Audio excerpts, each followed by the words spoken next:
ఉన్న బంగారాన్ని విడిపించి ఆ రోజు ఆన్లైన్ రేటుకే మేము కొంటాం. Sharma gold company. గురుగారు, సింహరాశి వారికి గ్రహస్థితిగతులు ఏ రకంగా ఉన్నాయి? ఈ జూన్ మాసం అంతా ఎలా ఉండబోతుంది వీళ్ళకి? తప్పకుండా అమ్మా. సింహరాశి అనగానే మనకి మఖ 1, 2, 3, 4 పాదాలు, పుబ్బ 1, 2, 3, 4 పాదాలు, ఉత్తర 1వ పాదం. ఈ నక్షత్రాల సమూహం వచ్చేసి మనకి సింహరాశిలోకి వచ్చింది. ఈ రాశి వారికి అద్భుతంగా ఉందనే చెప్పాలి. ఎందుకంటే ఇందాక మనం అనుకున్నాం, కర్కాటక రాశికి యోగకారకుడు, అదృష్టకారకుడు, లక్ ఫేవర్ చేసే గ్రహం కుజుడు అండి. అలాగే సింహరాశికి కూడా కుజుడే అదృష్టకారకుడు. అలాంటి కుజుడు స్వస్థానమైన మేషంలో ఉన్నాడు కాబట్టి, భాగ్యస్థానంలో ఉన్నాడు కాబట్టి ఖచ్చితంగా అదృష్టం పరిపూర్ణంగా ఈ నెలలాళ్ళు ఉంటుంది. అలాగే హార్డ్ వర్క్ సంబంధించిన గ్రహమైన సూర్యుడు కూడా మనకి మిథున రాశిలో ఉన్నాడు కాబట్టి హార్డ్ వర్క్ కూడా బాగుంది. ఇంకా గురుబలం తీసుకుంటే కనుక మనకి దశమ స్థానంలో గురువు ఉన్నాడు కాబట్టి ఇంకా దైవబలం ఎక్కువగా ఉంది.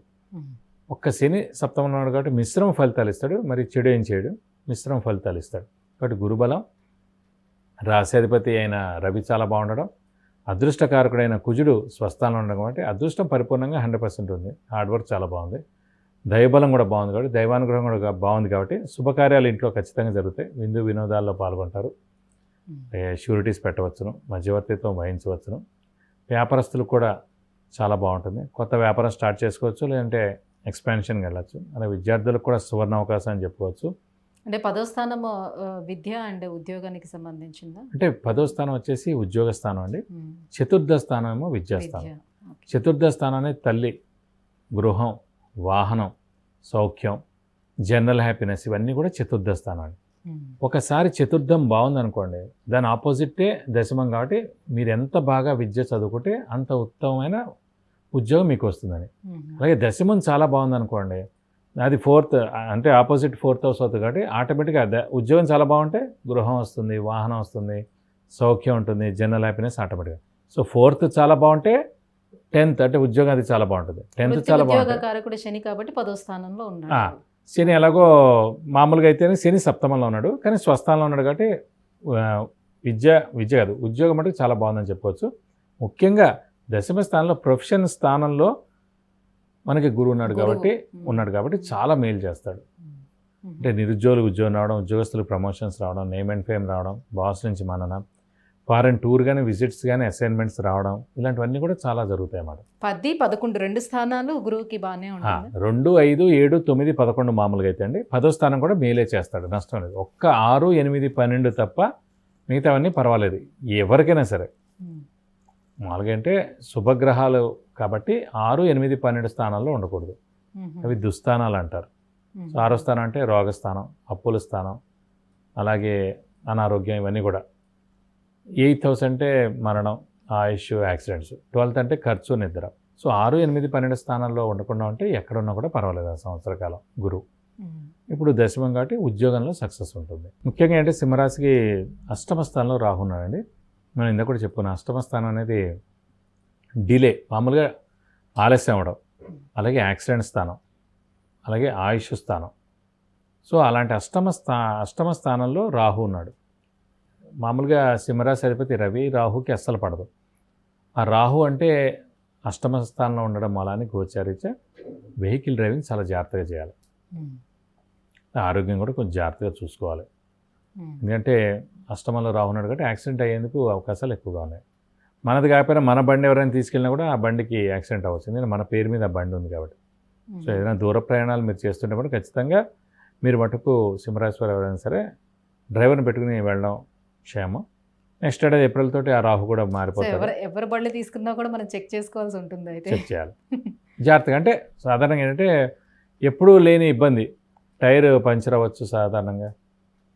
ఇప్పుడు రాత్రిపూట సింపుల్ అండి, మన జాతకం చాలా బాగుంది, మనం అనుకోండి ఎవరో బండి తీసుకెళ్ళాం, ఎవరో ఇంటికి వెళ్ళాం, వస్తుంటే మధ్యలో పంచర్ అయింది. పంచర్ షాప్ వాడు ఉండడు, మీరు బండి వదిలేలేరు, ఇంటికి రాలేరు, ఇంటి దాకా దాన్ని మోయలేరు. సో మన జాతకం బాగుంది కాబట్టి అలాంటి చిన్న ఇబ్బంది, జాతకమే ప్రాబ్లంగా ఉంది, సో యాక్సిడెంటే జరుగుతుంది, ఛాన్సెస్ ఎక్కువగా ఉంటుంది మేడం. కాబట్టి మనం వెహికల్ డ్రైవింగ్ చాలా జాగ్రత్తగా చేయాలి, చేస్తే ఉత్తమం. నెక్స్ట్ ఏప్రిల్ తోటి ఎలాగో రాహు మారిపోతాడు, మళ్ళీ 18 ఏళ్ళ దాకా ఆ స్థానంలో రావడం. సో 18 ఏళ్ళు సేఫ్. మరి విద్యార్థులకి ఎలా ఉండబోతుంది? విద్యార్థులకి మనకి దశమ స్థానంలో గురువు చాలా బాగున్నాడు కాబట్టి విద్యార్థులకి సువర్ణ అవకాశం చెప్పవచ్చు.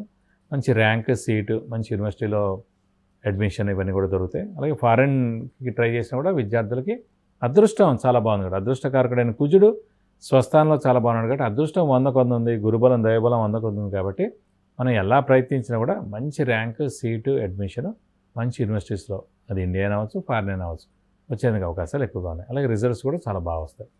మరి వ్యాపారస్తులకి ఎట్లా ఉంటుంది కొత్త వ్యాపారం స్టార్ట్ చేసి? వ్యాపారస్తులు కూడా ధనకారకుడు ముఖ్యంగా గురువే అండి. గురువు చాలా బాగున్నాడు దశమంలో. అలాగే వ్యాపారకారకుడు బుధుడు మెయిన్ వ్యాపారకారకుడు ఎవరికైనా సరే. అలాంటి బుధుడు స్వస్థానంలో మిథునంలో ఉన్నాడు. సో వాడు ఎక్స్పాన్షన్కి వెళ్ళొచ్చు, అయితే కొత్త వ్యాపారం పెట్టచ్చు, ఉన్నది కూడా బాగా నడుస్తుంది, క్రెడిట్స్ ఇచ్చినా కూడా బాగానే నడుస్తుంది. సో అద్భుతంగా ఉంటుందని చెప్పుకోవచ్చు వ్యాపారస్తులకి. ఇంకా ఎటువంటి పరిహారాలను పాటించుకుంటే బాగుంటుంది వీళ్ళకి? సో వీరు ప్రస్తుతం మటుకు అష్టమ స్థానంలో రాహు ఉన్నాడు కాబట్టి ఖచ్చితంగా అమ్మవారిని ఎక్కువగా ఆరాధించాలి. ప్రతిరోజు అమ్మవారి అష్టోత్తరం చదువుకుంటే మంచిది. అలాగే వీలైతే ప్రతి శుక్రవారం అమ్మవారి గుడికి వెళ్ళి 41 ప్రదక్షిణాలు చేయడం, అలాగే అర్చన కానీ, అభిషేకం కానీ, కుంకుమార్చన కానీ ఏదైనా చేయిస్తే కూడా చాలా మంచి రిజల్ట్స్ వస్తాయని చెప్పుకోవాలి. గురుగారు, సింహరాశి వారికి ఈ జూన్ మాసం అంతా ఎలా ఉండిపోతుంది? ఎలాంటి పరిహారాన్ని పాటించుకుంటే మరింత శుభయోగంగా ఉండబోతుందని? గురుగారు, కన్యారాశి వారికి ఈ జూన్ మాసం అంతా ఎలా ఉండబోతుంది? తప్పకుండా అండి. కన్యారాశి అనగానే మనకి ఉత్తర 2, 3, 4 పాదాలు, హస్త 1, 2, 3, 4 పాదాలు, చిత్త 1, 2 పాదాలు, ఈ నక్షత్రాల సమూహం మనకి కన్యారాశిలోకి వస్తుంది. ఈ రాశి వారికి ముఖ్యంగా గురు భాగ్యస్థానంలో చాలా బాగున్నాడు. ఎందుకంటే వాళ్ళకి సాధారణంగా ఒక సంవత్సర కాలం అంతా అస్సలు బాగాలేదు. ఎందుకంటే అష్టమ స్థానంలో గురువు ఉండడం వల్ల గురుబలం లేక సో ఇప్పుడు భాగ్యస్థానంలో వచ్చాడు. చాలా మంచి స్థానం భాగ్యస్థానం అనేది. భాగ్యాన్ని చేకూరుస్తాడు. సో వెహికల్ కొనచ్చు, అలాగే గోల్డ్ కొనచ్చు, అలాగే ఇంట్లో కొత్త వస్తువు కొనచ్చు, అలాగే 4 వీలర్ కూడా కొనచ్చు. అలాగే అవివాహితుల వివాహం, సంతానం లేని వారి సంతానం, నిరుద్యోగులకు ఉద్యోగం ఇవన్నీ కూడా ఉంటాయి. అలాగే శ్రమ, కాలం, ధనం వ్యర్థం కాకుండా ఉంటుంది. అవసరానికి డబ్బులు సమకూరుతాయి. రావాల్సిన బాకీలు వసూలు అవుతాయి. నిరుద్యోగులకు ఉద్యోగం రావడం ద్వారా కానీ promotions, name and fame, boss నుంచి మన్నన, అలాగే ఫారెన్ టూర్ విజిట్స్, అసైన్మెంట్స్ వస్తాయి. సో ఎన్ని రకాలుగా అయితే శుభాలు జరగాలి అవన్నీ కూడా కన్యారాశి వారికి జరుగుతాయి. కొంచెం స్ట్రెస్, స్ట్రెయిన్, మానసిక ఆందోళన ఉంటుంది. అది ఎందుకంటే రాశిలోనే కేతు ఉన్నాడు కాబట్టి అనవసరమైన ఆలోచన, అధైర్యం, భయం ఇవన్నీ కూడా కొంచెం ఉంటాయి.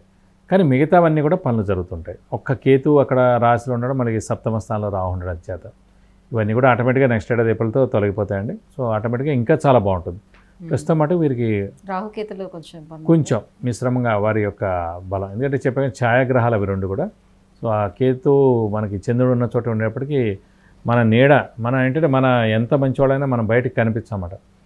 సో అవతల వాళ్ళు అనవసరమైన మాటలన్నీ మనం అనుకుంటూ ఉంటారు. హెల్ప్ చేయట్లేదు, ఇదివరకులా లేడు, లేకపోతే మారిపోయాడు, చిన్నదే అడిగాను చేయలేకపోతున్నాడు, అసలు గుర్తించట్లేదు, హలో అనట్లేదు, అలాంటివన్నీ అనవసరం అన్నీ జరుగుతుంటాయండి. సో అవన్నీ పట్టించుకోకుండా ఉంటే చాలు. సో వీరి మటుకు అత్యుత్తమంగా ఉందని చెప్పుకోవాలి.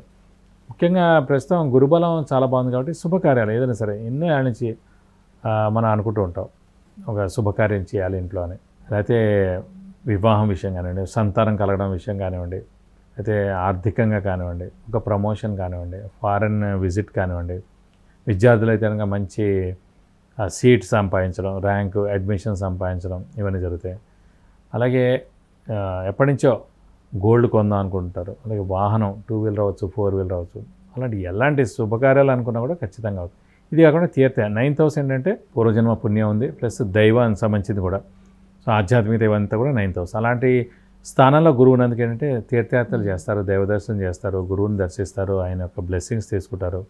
అలాగే ఆరోగ్య విషయం తీసుకున్నా కూడా శని 6వ స్థానంలో ఉన్నాడు.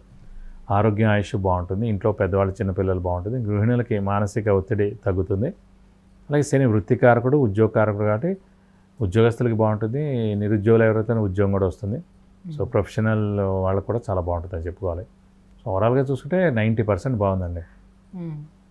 సో మరి వివాహం అయ్యేందుకు ఎటువంటి అవకాశం ఉంటుంది వాళ్ళకి? వివాహం ఖచ్చితంగా అవుతుంది. అంటే ఇప్పుడు మటుకు మనకి మే, జూన్, జూలై 3 నెలలు మూడం కాబట్టి లేవు.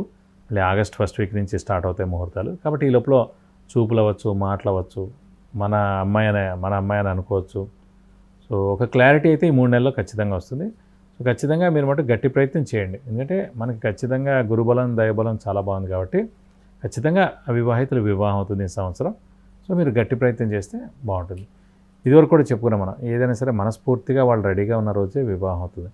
ఎన్నిసార్లు గురుబలం వచ్చినా కూడా వాళ్ళు రెడీగా లేకపోయినా నాకు ఇప్పుడు ఇంట్రెస్ట్ లేదన్నా లేకపోతే నేను ఇప్పుడు చేసుకోవాలని అనిపించకపోతే కూడా ఖచ్చితంగా అవ్వదు. వాళ్ళకి 100% నేను చేసుకోవాలి, నేను రెడీగా ఉన్నాను, నాకు ఇంట్రెస్ట్గా ఉంది అని అనుకున్న రోజు అంటే ఖచ్చితంగా గురుబలం తోడైన రోజు ఆ ఏడాది అవుతుందండి. గృహ నిర్మాణ యోగం ఎలా ఉంది మేడం? గురువు కూడా మన రాశి నుంచి చతుర్థ స్థానం లేదంటే భాగ్యస్థానంలో వచ్చినప్పుడు ఆ సంవత్సరం కాలం లోపల ఖచ్చితంగా గృహయోగం ఉంటుంది. కాబట్టి ఈ ఇప్పుడు 9 అంటారా? 4వ స్థానం 9వ స్థానం అంటే కుంభరాశి వారికి 4వ స్థానం, కన్యారాశి వారికి భాగ్యస్థానం 9th హౌస్. కాబట్టి కన్యారాశి వారికి ఖచ్చితంగా స్థలం కానీ ఇల్లు కానీ పొలం కానీ కొనేందుకు అవకాశాలు ఎక్కువగా ఉన్నాయి. సో ఈ ఏడాది కాలంలో ఎప్పుడైనా సరే కానీ మీరు మీ మానవ ప్రయత్నం మీరు చేస్తూ ఉండండి. సో ఖచ్చితంగా వస్తుంది. అంటే లోన్ ఇదివరకు రాలేదు, సో ఇప్పుడు లోన్ వస్తుంది, శాలరీ పెరుగుతుంది, ఈఎంఐ కూడా మనకు తక్కువ అవుతుంది, అలా అన్నీ కూడా మాట. లేదంటే ఆల్రెడీ వీళ్ళకి ఏదో స్థలం ఉంది, లేదా ఆల్రెడీ ఒక ఇల్లు ఉంది, అది అమ్మితే కూడా మంచి రేట్ వచ్చే సమయం కూడా ఇప్పుడు అండి. సో దాంతో మళ్ళీ మీరు ఇన్వెస్ట్ చేయొచ్చు. ఏదైనా సరే స్థలం కానీ ఇల్లు కానీ పొలం కానీ ఏదైనా సరే కొనచ్చు లేదా అమ్మచ్చు. కొంటే మంచి రేట్ వస్తుంది, లేని వాళ్ళు మటుకు కొనచ్చు ఖచ్చితంగా. అంటే రాహుకేతువులు వీళ్ళకి బాగాలేదు కొంచెం అని చెప్తున్నారు కాబట్టి ఇంకా ఎటువంటి పరిహారాలని వాళ్ళకి పాటించుకుంటే మరింత యోగ్యతాయుతంగా ఉంటుంది? ప్రస్తుతం కన్యారాశి వారికి కేతు అక్కడ రాశిలో ఉన్నారు కాబట్టి కన్యారాశిలోనే వినాయకుడిని ఎక్కువగా ఆరాధించాలి. ప్రతిరోజు వినాయకుడు అష్టోత్తరం చదువుకోవాలి. అలాగే వీలైతే ప్రతి బుధవారం వినాయకుడి టెంపుల్కి వెళ్ళి 41 ప్రదక్షిణాలు చేయాలి. వీలైతే కనుక గణపతి హోమం ఎక్కడైనా చేస్తుంటే దాన్ని టికెట్ మనం కొనడం, సామూహికంగా చేస్తున్నా కొనడం, లేదంటే మనమే ఒకసారి చేయించుకుంటే కనుక చాలా చాలా బాగుంటుంది. నెక్స్ట్ ఏడాది ఏప్రిల్ నుంచి ఎలాగో మళ్ళీ రాహుకేతులు మారిపోతారు. సో అప్పటి నుంచి ఇంకా అత్యద్భుతంగా ఉంటుందని చెప్పొచ్చు. ప్రస్తుతం మటుకు వీరికి పట్టిందల్లా బంగారం అని చెప్పచ్చు. గురుగారు, కన్యారాశి వారికి జూన్ మాసంలోని గ్రహస్థితిగతులు ఏ రకంగా ఉన్నాయి, ఎటువంటి పరిహారాలను పాటించుకోవాలనే విషయాన్ని తెలియజేసినందుకు ధన్యవాదాలు. నమస్కారం. చూశారు కదండి, విద్య, ఉద్యోగం, ఆరోగ్యం, ఐశ్వర్యం, వాహనం, వివాహం, విదేశీయానం, గృహం వీటన్నిటి గురించి తెలుసుకోవాలంటే కింద స్క్రోల్ అవుతున్నటువంటి నెంబర్కి కాల్ చేసి గురువుగారి అపాయింట్మెంట్ను పొందవచ్చు. సుమన్ టీవీలో మీ పర్సనల్ అండ్ బిజినెస్ ప్రమోషన్స్ కోసం కింది నెంబర్కి కాంటాక్ట్ చేయండి.